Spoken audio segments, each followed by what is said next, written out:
All right, so we have finished now market orientation and product orientation. If you remember, this is the first of these important marketing concepts. So market orientation and product orientation done, right? So we'll move on to the second concept, which is about the problems of measuring market share and market growth. Now, market share is not something new to you. You have already done this in the chapter of measurement of business size, which was in unit number 1. All right.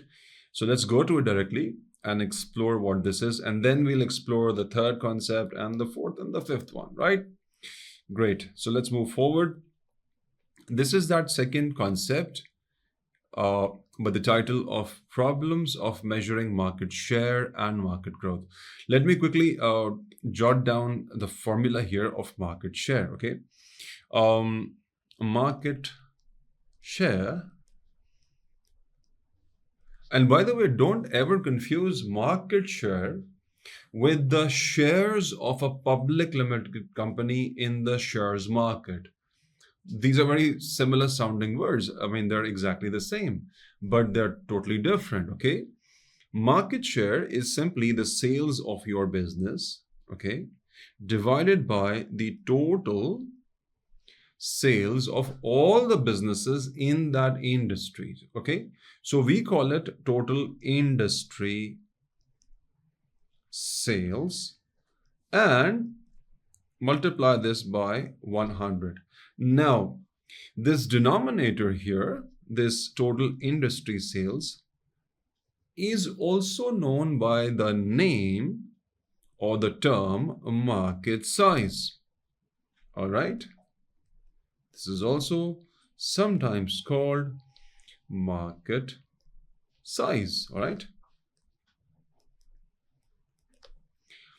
So let's check out what this confusion is. I mean, the title is actually indicating towards a problem. So let's see what that problem is. Now, market size is the total level of sales, which is this denominator here. You can see that, of all the producers within a market, okay? And that can be measured by two ways. By volume, which means how many units of the product were sold. So for example, if you're looking at the cold drinks industry, all right, so we will have to add, if you're looking at the market size of it, of the cold drinks, all the brands, okay? So we'll take the bottles of 7-Up, all the bottles, okay?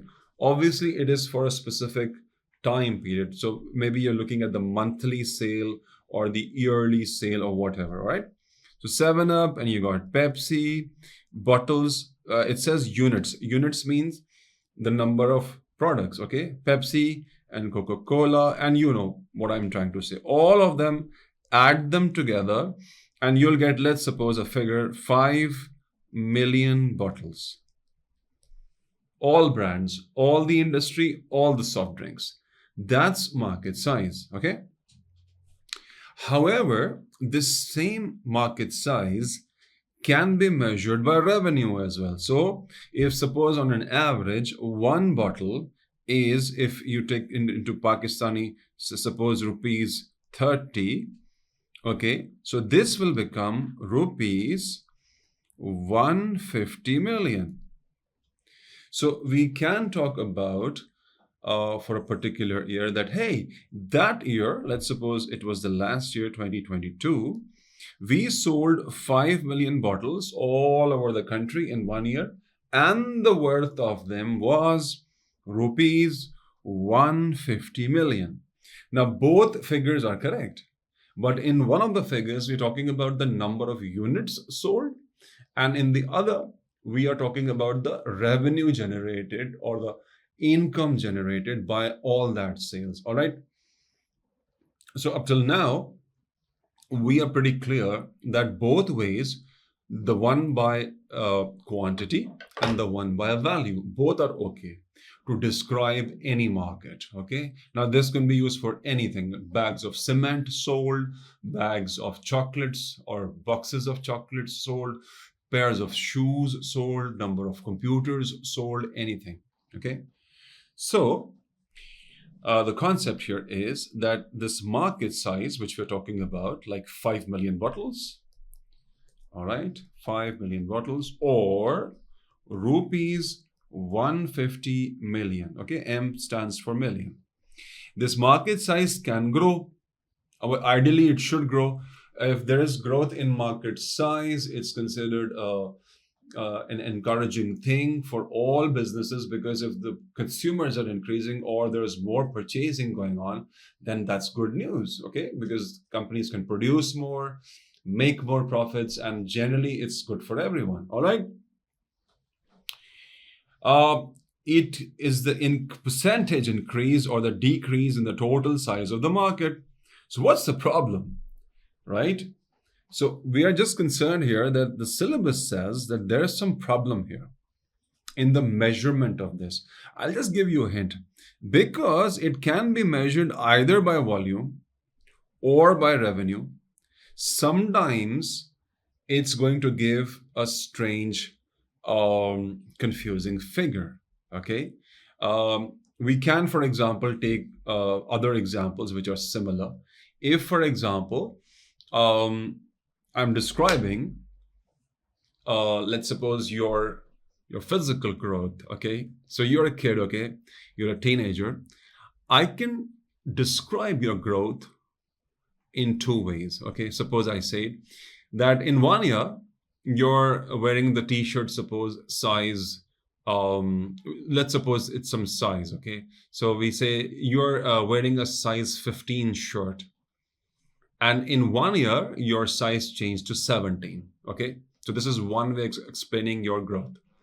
The other way, I can say, hey, your height grew by few inches, let's suppose 2 inches. So you're, let's suppose, 5'5", and next year you were 5'7". Now, both these ways of explaining your growth, one by shirt size and one by your height, both are correct.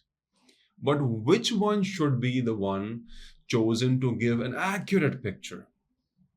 Okay, so this is the problem in measuring the size of the growth in a market, that which particular method, volume or revenue, should we use. Now let's see what the trick here is. Like, what happens, what's this confusion? Check this out. So there's a real example here. Okay, it's an example by calculation. Assume that there's a company which sells cotton chino trousers, you know, those semi-formal or sometimes casual pants or trousers which boys and even sometimes girls wear. Sometimes, you know, skin fitting, or they're smart fitting, and mostly cotton and stretchable. So suppose that that's the product. It's suppose old price was $32 per pair, per one. Okay, and the new price is $36 per pair. Okay, so they increase the price. And this is a fashionable item. So even with the increase in price, there was no change. Suppose we know the law of demand, by the way. The law of demand says if you increase the price, there will be a fall in the demand. Fine. But what if we also studied that there are other factors? So suppose this was a fashionable thing. So price didn't really work on it the way it should have, and it worked in my favor. So last year, when I was selling it at $32 per pair, I was able to sell 24 million pairs. Now this is the quantity. Okay, so these are the number of pants I sold, okay, last year. Okay, and when I increase the price, we just increase the price because everybody is in love with these things and they're in fashion and everybody has a taste for it. We actually were able to increase the sales to 26 million pairs. Now, how much was this actual increase? This was an increase of 2 million pairs. From 24, we went to 26. If I ask you to calculate its percentage, then all you need to do is write the change on top and the original one, the old one, below, because that's the change upon the original one. It's very easy to calculate. Always put the change up. So this is the change. Okay. The change was from 24 to 26. That's 2. That's a difference of 2. Divided by the original. Change upon original. Okay. That's very easy to remember. 24. And just multiply that by 100 because it's a percentage change. Okay. This is going to come to about 8.33%. All right. So if this company is, for example, in a press conference or writing down their social media, communique, and or talking in a press conference or telling their shareholders, hey, we were very successful last year and this year, so we increased our sales by 8.3%. Now this was the change in the pairs. Okay. And now assume that the sales, because you will multiply the price with the number of the pants you sold. So it was 768 million last year and it increased to 936. So if you minus this and take out the percentage, so this is this change is $168 million. So you'll put 168 million on top. Upon the original was 768 into 100. This will come to 21.8%. All right. Pretty clear here that this is a smaller change. That was a change in the number of units we sold. And this change was in dollar terms. So this was units and this was dollars. Now tell me something. Which of these two figures would appear to be more impressive? Both of them are correct. They're not wrong. All right. But what marketers and company staff or the management would do, they will deliberately pick up this one to show that the company has progressed phenomenally. Now, this sometimes is taken as a misleading thing because really we just increased the sales of units by 2%. Okay, sorry, by 2 million, which was just 8%. So this is the confusion that whenever you are looking at figures, you need to ascertain that what are these figures. They could be like the change was just 8% in the units, but it was 21% according to the value. All right. So what even in some countries they do, they say, hey, our GDP is growing by this much percent. Well, excuse me, how did you measure the GDP? Was it in the amount of output, units, or was it the value? Because you can increase the value, prices, and claim that we are making great progress. Fine, you are making more money, but you're not producing more. Producing more has a whole line of its own benefits, and we miss that. So remember that sometimes these confusing things are to be looked at, and examiners may give you a question on this. I've written this question down below here. So which percentage growth? This one or this one? Will a company show in calculating its own market share? Probably, most probably, they'll go for the 21% because that shows that this company is, expanding phenomenally. All right. I hope you understood the confusion, the problem in this. I mean, the topic was the problems of measuring market share. So it can be measured in either volume or in revenue. So you have to make sure that which one is this particular business talking about. Sometimes it could be misleading, right? I hope you have understood this. Excellent. Let's move on to why companies use these tactics. Like, why do they show these expanded figures, which are not wrong? They're not wrong. They just might be not very representative of the true growth of the business. All right. So it says if the sales are higher than other competitors, profits will be higher too. Legitimate advantage.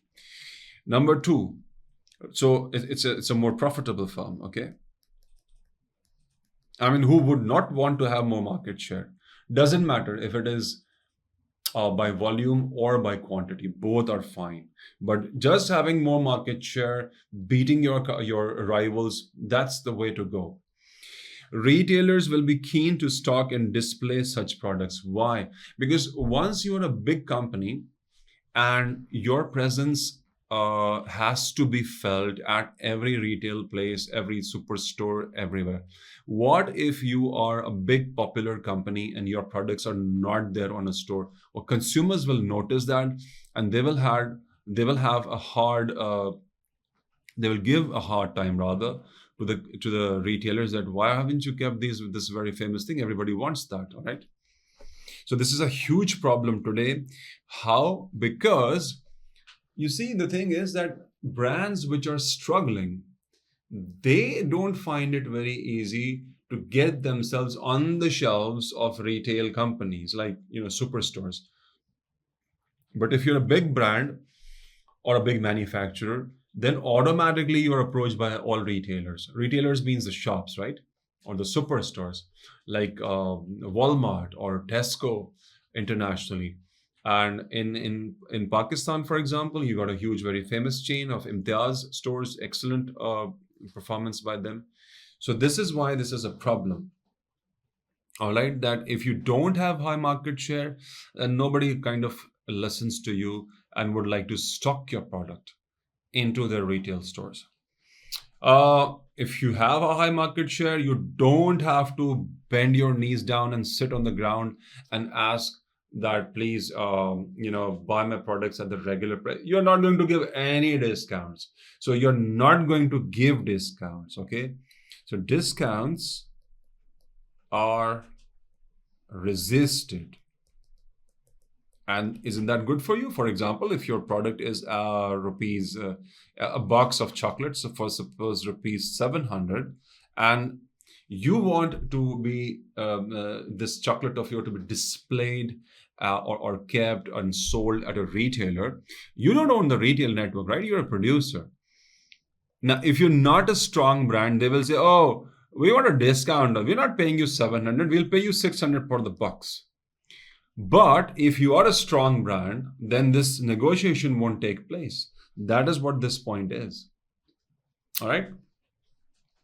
Number four advantage is that you can use the term market leader title, which can be used in promotion. So you must have heard these advertisements. India's number one brand in mobile phones, talk, this. Or the best brand in Singapore, and so on and so forth. So if you have this market share strength, you can easily make a claim. And by the way, who is checking it? Seriously, consumers don't bother. They just need to hear these pleasant words. Hey, oh, I just heard. Are we buying the milk which is number one? So we have all trust on it. We just heard it on television or it just popped up on YouTube. So we are buying everything number one. We are number one. You got that? So that is what market leadership is. Market leader is that company which has the largest market share. Why don't you write this down?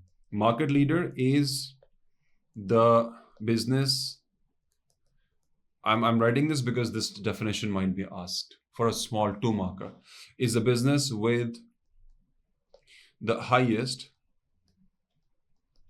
market share. All right.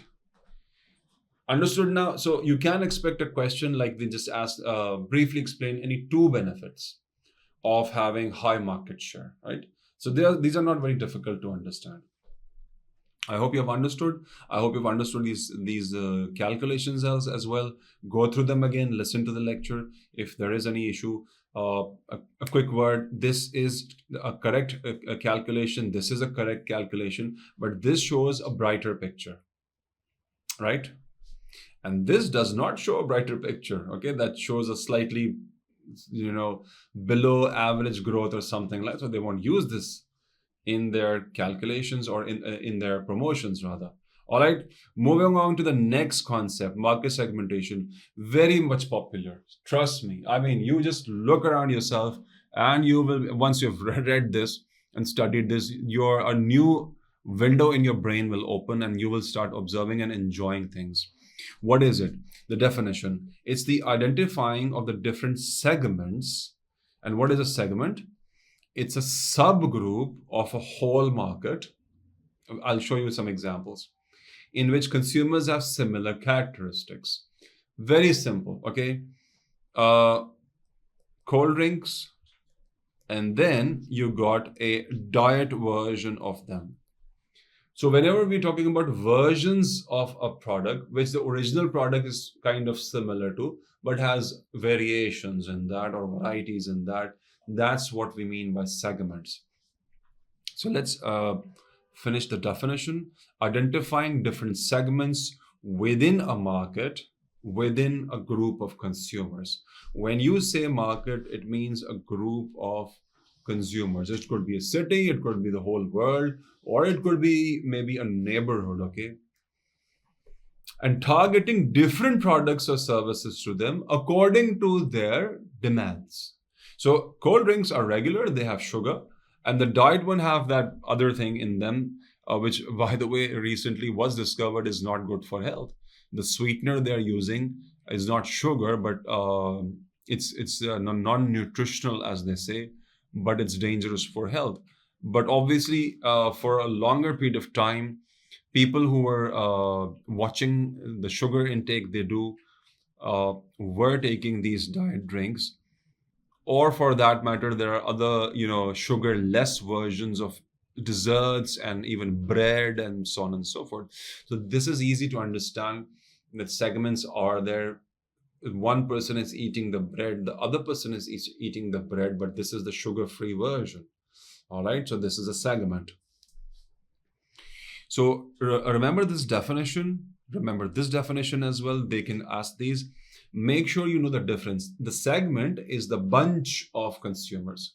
Segmentation is the targeting of different products onto these consumers. So segmentation is a doing thing, and segment is the number of or the group of consumers you're talking about.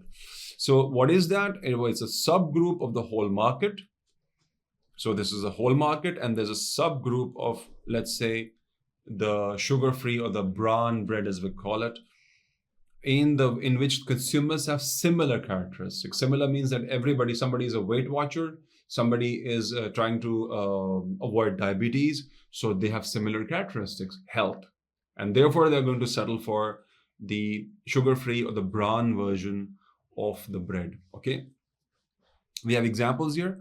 Toothpaste for adults and kids. So in a same home, there are adults and then there are kids as well, right?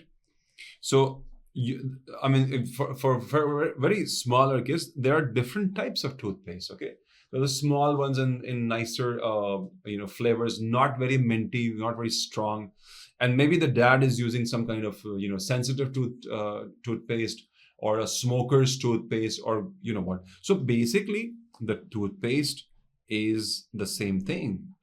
It is being used by the adult and by the kid, but serves a different purpose for both of them as well. So the basic product is the same, but there's a segment going on as well, okay, for adults and for kids. You got perfumes for males and females. So there could be a Tommy boy or Tommy girl perfume, okay, versions. Lots of times you've heard perfumes, they say, is it for women or is it for men? So they would say, hey, it's unisex, which means that it's usable by both. That's a new way of dodging the segmentation. Because segmentation can be costly. We'll see that. Okay, it's very profitable as well, but if it doesn't work, then it would be costly for you, and that's why they would have those unisex perfumes. Okay, so boys can use it and girls can also use it.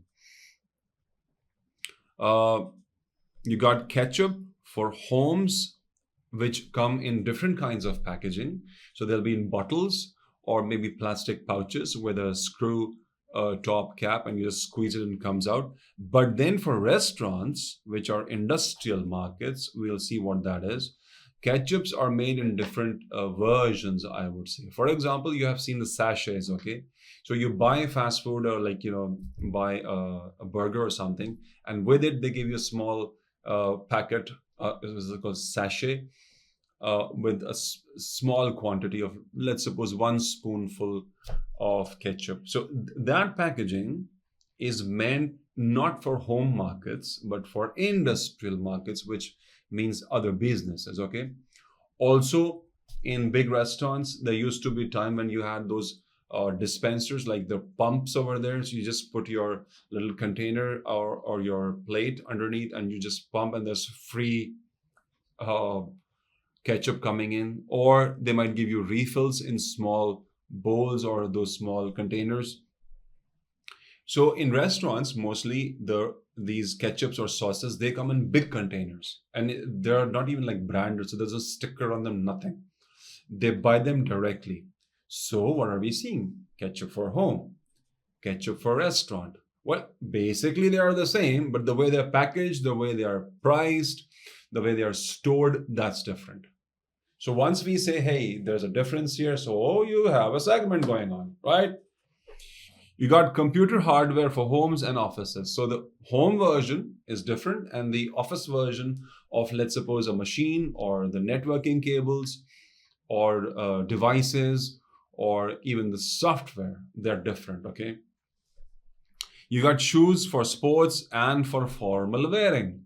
Shoes is the best example. I have, I think, something nice for you just underneath this, explaining a lot about the shoes, how segmentation is done in the shoe market. Oh, it's here. It's right here.